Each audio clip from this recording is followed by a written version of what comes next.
Morning, everybody. Mr. Lake here with another chemistry video. Today we're talking about molar mass. So in the last video, we discussed what a mole is, and now we need to talk a little bit more about that. So let's get right into it.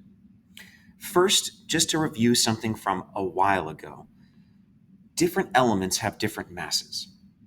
And that comes from the fact that they have different numbers of particles. This was something from way back at the beginning of the first term of chemistry. We talked about how different atoms have different numbers of protons, neutrons, and electrons, and that means that they have different masses. So, for example, copper has 29 protons. It's number 29 on the periodic table, which means it's probably going to have somewhere around 29 or 30 neutrons as well, and it's also got electrons and stuff in there. So it's going to be a fairly large atom, whereas carbon only has 6 protons and probably about 6 neutrons and a handful of electrons. So it's going to be quite a bit smaller. So different elements have different atomic masses. Their atoms are different sizes and weigh different amounts. But a mole is just a number. So if we had a mole of copper and a mole of carbon, we have the same number of those two different things. But because each of the things that we have that same number of weigh a different amount, the mass of a mole of different things is going to be different. So that's the concept of a molar mass. Essentially, the molar mass is the mass in grams of 1 mole of any pure substance.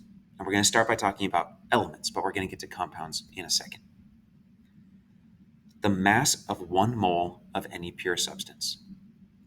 And I have some great news, which is that this information is very easy to find because it's very important. And so the wisdom of the chemistry community has placed this information right on the periodic table.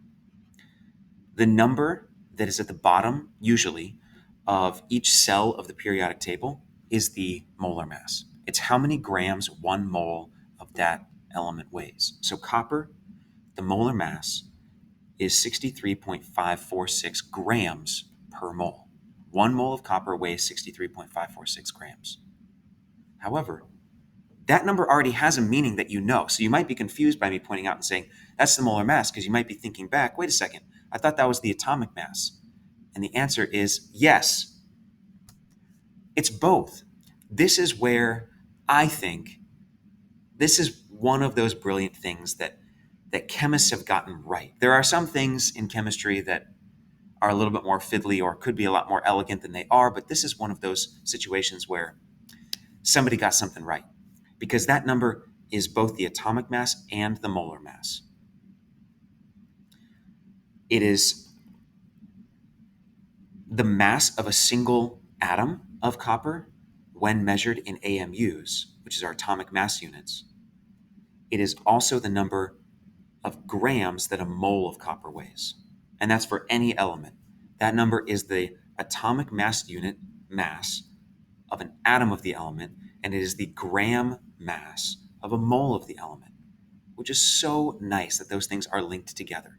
It means that a mole is even more linked to the concept of the atom and the concept of a unit than it could have been otherwise, which is amazing. So this is also a reason why Avogadro's number is what it is, and it's very specific. It's that if you have atomic mass units, which are, one atomic mass unit is roughly the mass of 1 proton or neutron, and if you measure the mass of an atom in that, if you have a mole of that atom, then that brings the mass up to an equal number of grams. I don't know if the last 3 sentences that I said made any sense, but hopefully they did.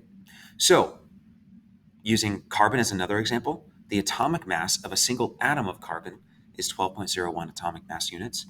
The mass of a mole of carbon is 12.01 grams. It's so smart. It's so easy. It's so simple. I love it. Look at all these fancy animations. So let's do some practice. I'm going to disappear for a moment, pause the video, and just look up the atomic masses or the molar masses, I guess they're the same thing, of these 4 different things. And when you're done, press play, and I will tell you what they are. I apologize.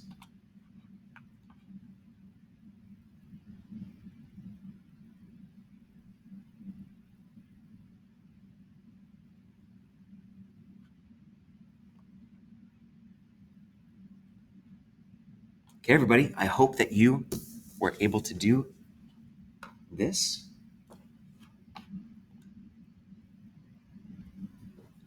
When I look at the periodic table and I find AU is gold. And the molar mass of AU, and I'm using specifically 4 sig figs because that's what it says up here. So I'm not going to write down the entire number. I'm just going to round it to 4 sig figs. It's 196.7. Nope. Nope, nope, nope, nope, nope.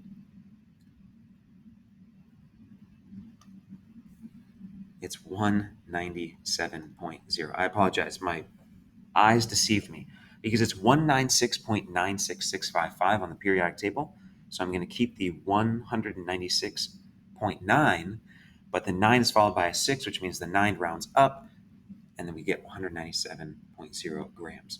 Now, sodium is 22.989770 on the periodic table. So with 4 sig figs, I'm going to round that to 22.99. This next one, actually, let's go to the last one because the third one is a little bit of a trick. Iron is 55.845, so rounding to 4 sig figs, 55.85 grams per mole for iron. And then O2. So oxygen is an element on the periodic table, but O2 is the, remember, oxygen is a diatomic molecule, meaning that in nature, when you find oxygen by itself, it usually bonds to another oxygen. So you don't just get lone oxygens floating around, they float around in pairs of 2. So if we have a mole of that, I apologize, it's very early in the morning that I'm recording this. If we have a mole of O2, which is the natural state of oxygen in the environment, every single O2 molecule takes 2 atoms of oxygen to make, which means to make a mole of O2, it's going to take 2 moles of oxygen. So the molar mass of O2 is twice the molar mass of oxygen. So we're going to take the molar mass of oxygen, which is 15.9994, so that's 16.00. We're going to multiply it by 2, which, if my brain isn't lying to me, I believe is 32.00 grams. So that is the molar mass of O2. Hopefully I didn't trick you too bad with that one. But I'm glad that I put it on here because it's a little bit of a foreshadowing of what comes next, which is molar masses of compounds. Now, here is where it really gets important. We talked about dimensional analysis and unit conversion quite a bit in the last lesson, and how you can use Avogadro's number, the mole, to convert from moles of something to particles of something, or vice versa, from particles to moles of something.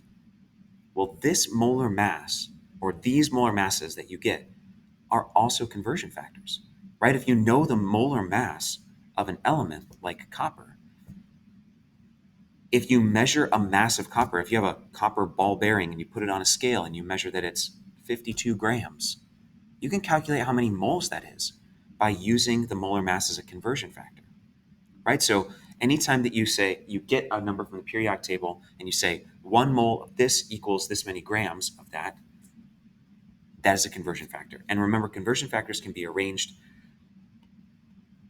in either direction because in either way they just equal 1. There are 2 things that are equal to one another, placed one, above or below each other. Essentially, they equate to 1, which is why we can arrange it like that. And if that didn't make any sense, don't worry about it. So let me just take you through an example. Let's say that we have 0.0450 moles of chromium. How many grams of chromium would that weigh? So we know how many moles of chromium we have. We have a goal of figuring out how many grams of chromium we have. And looking at the periodic table and finding chromium, we know that 1 mole of chromium weighs 52.00 grams, or has a mass of 52.00 grams. And we can use that as a conversion factor. So what we're going to do is, just like any other conversion factor situation, we're going to set up our handy dandy conversion box. We're going to put what we know in the upper left-hand corner, and we're going to include, of course I didn't really leave enough room, but we're going to include units. Always include units. Don't be lazy and just put the number. Always include units. It's really, really important, and I'll show you why in just a second. Like right now, we know that if the units of what we know are moles of chromium, we want to just take those units and write them down here. Because we want that unit to be in the bottom, the denominator of our conversion factor, so that moles of chromium ends up getting canceled out of the calculation and leaves us with something else. And what we want to be left with is grams of chromium. So we're going to write that in the upper right-hand corner, setting ourselves up to make sure that at the end of this process, moles of chromium will be eliminated. Grams of chromium will be the unit that's left. And so therefore, our answer will be in grams of chromium, and that is what we're looking for. So we're thinking ahead. We're setting ourselves up for success. And we just made our job of figuring out how to use our conversion factor really easy, because remember, either of these things could go in the numerator or the denominator, but we just already decided that moles is going to go in the denominator and grams is going to go in the numerator. And there we have it. Our conversion is set up. Mathematically, we're going to take 0.0450 times 52.00, and we get 2.34. And that's actually the right number of sig figs, because this number here has 3 sig figs. This one has 4. So we're going to end up keeping 3. So our final answer is 2.34. And what are the units? Well, you probably have already figured it out, but just going through kind of mathematically what's going on with the units. Moles of chromium shows up in the numerator and the denominator, which means that they cancel each other out. The only unit that is left uncanceled is grams of chromium, which means that our unit for the answer is going to be grams of chromium. So there we go. We just used molar mass as a conversion factor to convert from moles to mass. And now I want you to do it on your own. Oh, look at this fancy animation that someone put together at some point. Okay, I want you to do this one. Now I've given you the answer. The answer is 369 grams of zirconium. So do the calculation that proves that that is the correct answer. I'm going to disappear, pause the video until you're done, and then hit play, and I'll show you how it goes.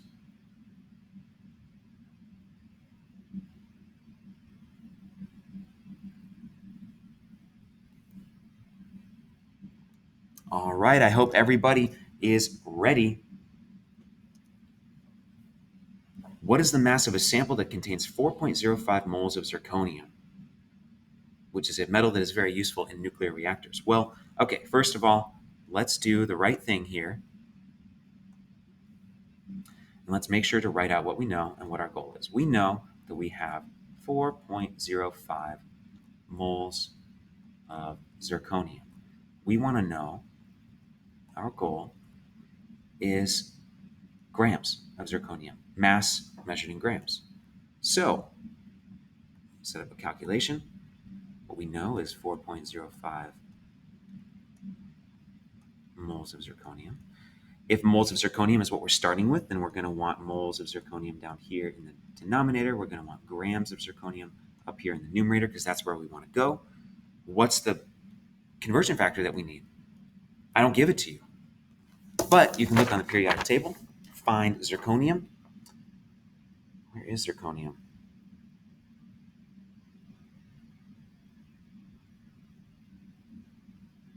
Number 40.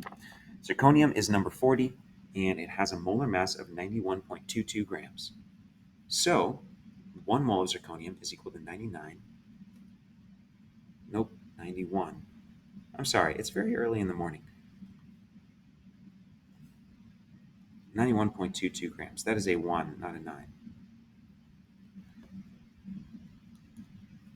Mathematically, what we're going to do is take 4.05 times 91.22, and we get 369.441, but we only have 3 significant figures to work with, so it is 369 is our numerical answer, Unit-wise, moles cancels out, grams is left, so our unit is grams of zirconium.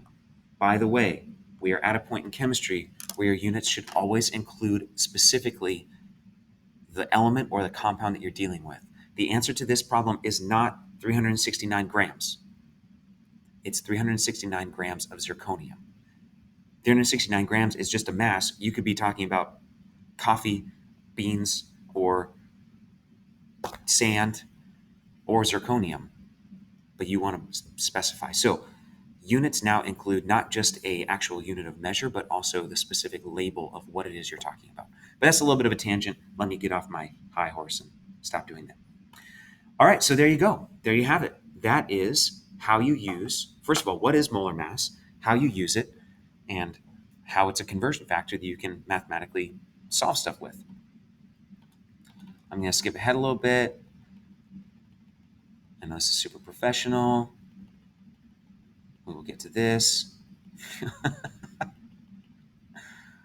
Oh man, so many examples.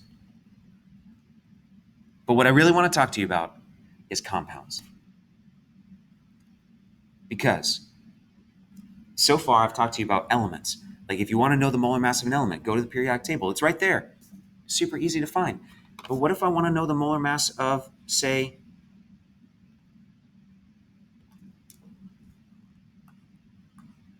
water? What's the mass of a mole of water? Is H2O on the periodic table? It's not.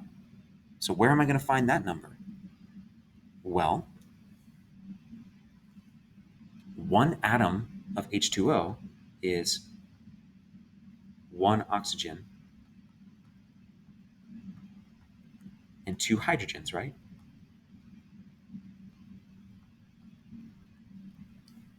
Which means that 1 mole of H2O is going to contain, or it's going to take 1 mole of oxygen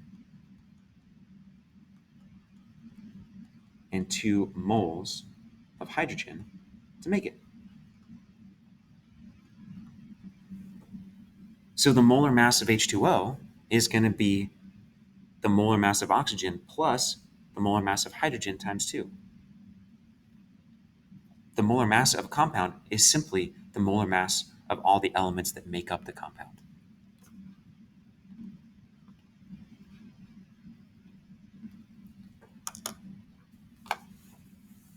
So all you're going to do is simply find the total molar mass of all the atoms that make up the compound and add them together. So if H2O is 2 hydrogens and 1 oxygen, to find the molar mass, what we're going to do is we're going to find the molar mass of hydrogen on the periodic table, which is 1.008 grams per mole of hydrogen. We're going to multiply that by 2 because there are 2 hydrogens in the compound. And then we're going to add the molar mass of oxygen, which is 16.00.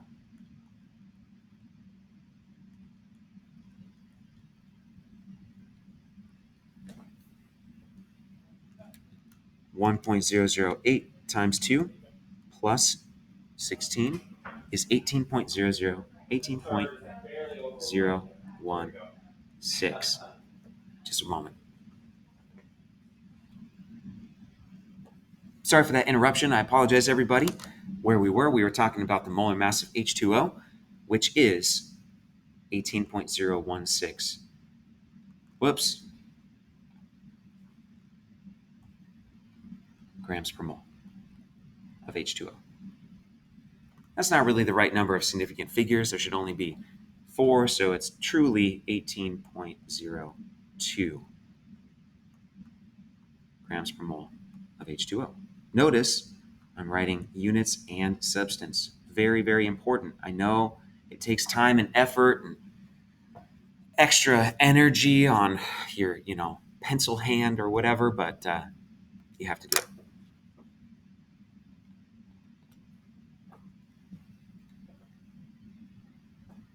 Let's do this example. This is kind of an extreme example. This is a massive compound. What is the molar mass of glucose, C6H12O6? Go ahead and solve it. Hit pause and hit play when you're ready for the answer.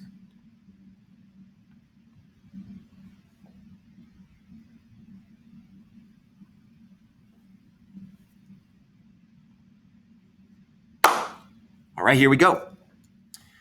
To find the molar mass of glucose, what we're going to do, I'm going to use hot pink for this hot final question. We're going to find the molar mass of carbon on the periodic table, which is 12.01. So 12.01 grams per mole of carbon, and there are 6 of them. There are 6 atoms of it in a single molecule of glucose, which means there's going to be 6 moles of carbon in a mole of glucose. So it's carbon times 6 plus the molar mass of hydrogen, which is 1.008 grams per mole of hydrogen. And there's 12 of them in there, plus the molar mass of oxygen, which is 16.00 grams per mole of oxygen, times 6, because there's 6 of them there. We're going to do all of that, and I'm actually going to put it in my calculator just like that with parentheses, which is very, very important. 12.01 times 6 in parentheses plus 1.008 times 12 in parentheses plus 16.00 times 6 in parentheses equals, with only 4 significant figures, 180.2. Is that the answer? No, it is not the answer. That is a random number. It's not the answer until you put a unit on it. Grams per mole. Is that the answer? No, that is a random molar mass with no label as to what it's a molar mass of. That is the molar mass of C6H12O6. That is the answer.